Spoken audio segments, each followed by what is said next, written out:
My Year of Rest and Relaxation by Otessa Moshfegh is a book about a nameless woman in the 2000s who, despite being recently orphaned, has almost everything that one would want.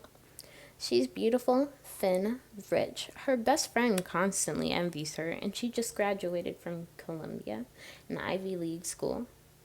Regardless of the fact that she doesn't need to work, she works at a chic and pretentious art gallery in the Upper East Side of Manhattan, sleeping through her job and only doing just enough work to not get fired, until she does.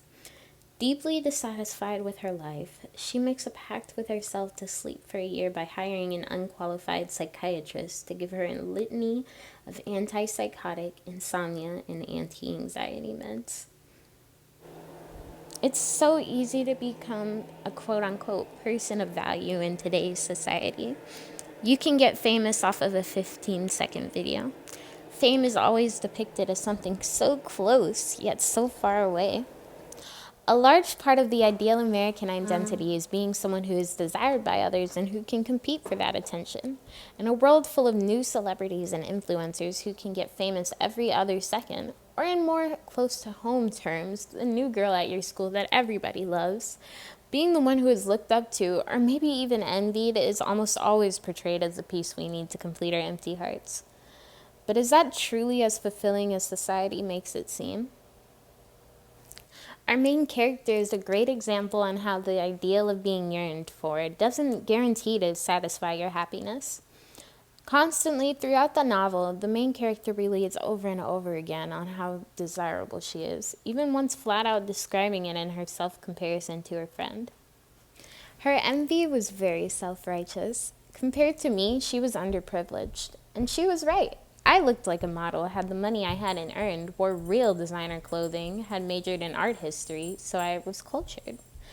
Riva, on the other hand, came from Long Island, was an 8 out of 10 but called herself a New York 3 and had majored in economics. The Asian nerd major, she named it.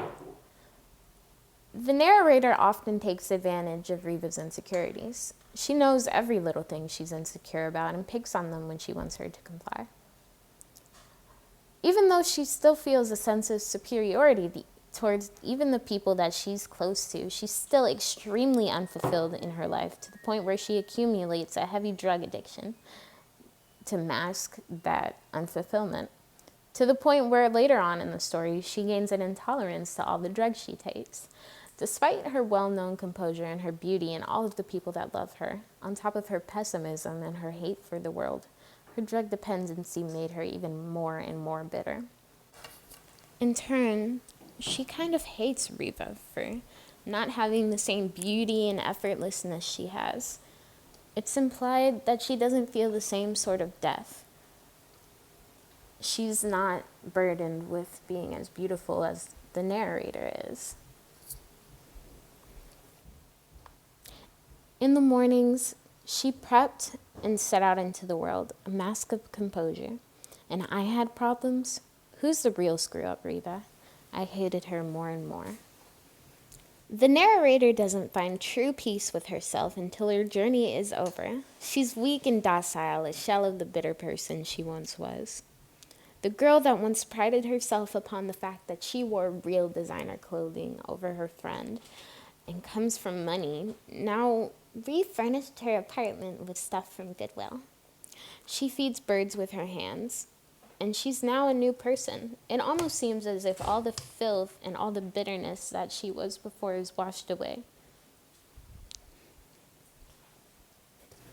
The narrator does not find true peace with herself or the world until her journey is over.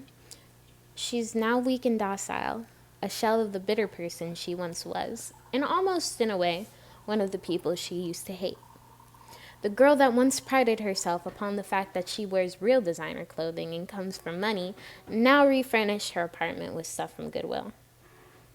She now sits outside at the park with her boombox and feeds birds with her hands. She's entirely different now. She grows in her pain instead of letting it consume her. However, she doesn't truly realize the humanity of her existence until the extremely abrupt event of 9/11. Riva, who worked in the World Trade Center, is now gone. Preceding the day, she buys a VCR to watch the tapes over and over again. She sees a woman who falls from a building and feels as if it's Reva. She doesn't see the humanity just because it's Reva or because she's sad that she's gone. It's because she's falling and she's beautiful. I think most of us have dreamed about living in a society where we're the most coveted in the room, where people cater to us, care about our opinion the most, are jealous of us, and look up to us. To be such is somewhat the teenage dream, or even a dream that extends to adulthood. But it's always been easier to be the one who envies rather than the envied, especially nowadays. Besides the usual competition in our daily life, social media allows us to see like 3 million more people to compare ourselves to every day. That ideal is maddening. But when has that ideal ever given us happiness that wasn't only temporary? The dependence that the narrator has on her drugs and of sleep is similar to our dependence on our phones. We cover our deep-seated issues with our temporary gratification. But it's not just because of our phones. It's because of our mindset and our ideals. After all, this book was set in the 2000s. Even then, this was an issue. We focus more on the outside rather than what truly makes us happy inside. The blonde, beautiful, thin main character was never really happy, just bitter, until the end where she kind of let go of all of the outside things that people were jealous of, that people envied, and she became a new person that she actually liked, that she could be herself in. But I don't think we'll ever actually truly be free of this ideal until we're actually truly free of this ideal. After all, we turn around and we preach self-acceptance to our youth and self-love, and then we'll say that a girl isn't pretty if she doesn't have this attribute, if she's too fat, or if she's too skinny, or if she's too light, or if she's too dark. We've never really been happy with any ideal that we've had. It just pushes us to fit certain things that we're not shaped for. And in the end, we won't ever have what we want until we hold ourselves accountable. The main character didn't really get this idea or way of thinking until she had a year of rest and relaxation. So what will it take for us as a society to move past this? Do we need a year of rest and relaxation? Or do we just need to think about it for a while?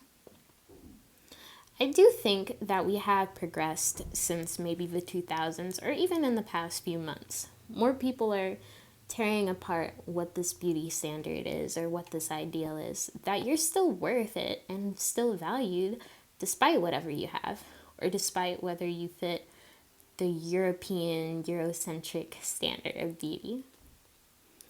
But we'll never know until we try. So thank you. This was my year in rest and relaxation, a video essay.